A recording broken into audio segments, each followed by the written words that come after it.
Highway की पानी निकासी की समस्या का स्थायी समाधान हेतु पहुंचे मंत्री जी के द्वार। स्वच्छ भारत की वास्तविक व वर्तमान स्थिति, हाईवे नियति मेडिसिटी की सर्विस लेन, हाईवे से सटी कॉलोनी के दृश्य, बच्चों का जाना हुआ असंभव। क्या इस जलभराव से बीमारियां नहीं होंगी?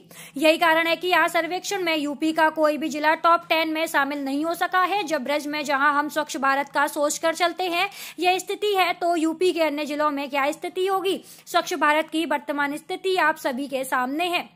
उक्त संबंध में माननीय डीएम साहब, माननीय महापौर महोदय को भी शिकायत दर्ज कराई गई है, लेकिन कोई सुनवाई नहीं हुई। इसके तत्पश्चात माननीय सांसद महोदय को जब इस समस्या के बारे में अवगत कराया गया, तब अविलंब 15 दिन के भीतर NHAI द्वारा 100 मीटर का एक टुकड़ा रोड बना दिया गया, लेकिन कॉलोनी के पानी के निकास की कोई भी व्यवस्था अब तक ना तो NHAI ना नगर पालिका ने की है, जिसका प्रमाण आपके सामने फोटो द्वारा प्रकाशित है। यह बिना बारिश की तो स्थिति है।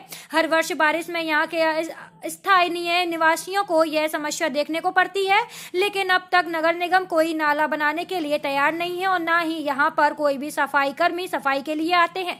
पार्षद को भी पूरा मामला संज्ञान में है, पर वह भी मूक दर्शक बने हुए बैठे हैं।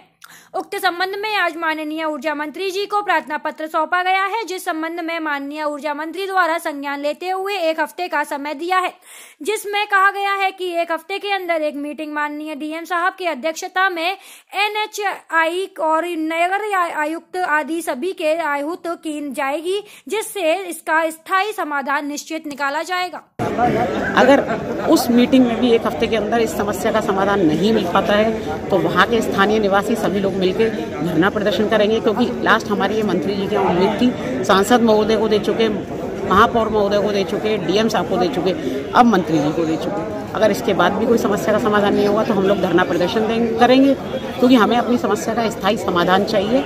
हमें वहाँ नालों की निकासी चाहिए, क्योंकि बिना बारिश की ये स्थिति है। तो समझ लीजिए कि हर साल जो हम स्थिति बारिशों में फेस करते हैं वो हम अब नहीं करना चाहते हैं। हम उस चीज़ से भर चुके हैं। आज जो हमें विज्ञापन दिया है उसका क्या हुआ है, उसकी जानकारी दें। देखिए, आज के ज्ञापन का हमारा मुद्दा वही है जो पिछले 3 महीने से हम लोग लगातार इस संबंध में लगे हुए हैं। नियति मेडिसिटी के आसपास की जो कॉलोनियां हैं हाईवे से सटी हुई, वहाँ नाले की पानी के निकास की कोई व्यवस्था नहीं है, जिस संबंध में हमने 18/9 को महापौर महोदय को ज्ञापन दिया।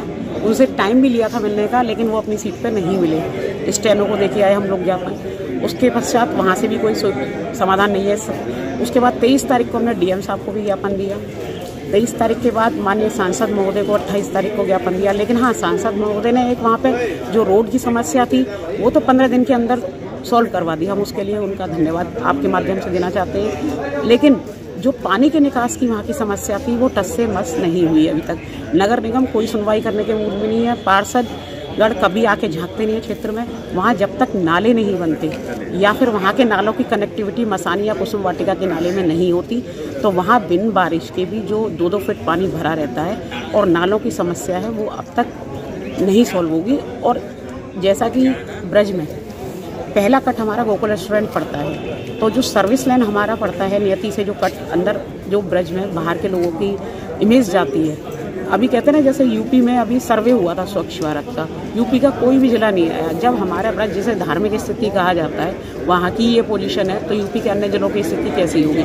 आज हम लोगों ने इस संबंध में माननीय मंत्री जी श्रीकांत शर्मा जी को आज हमने ज्ञापन दिया है। उन्होंने आश्वासन दिया है कि 1 हफ्ते के अंदर हम आपको डीएम साहब की अध्यक्षता में एक मीटिंग ऑर्गेनाइज करवाएंगे, जिसमें नगर आयुक्त भी होंगे और इस समस्या का स्थायी समाधान उस मीटिंग में निकल आएंगे।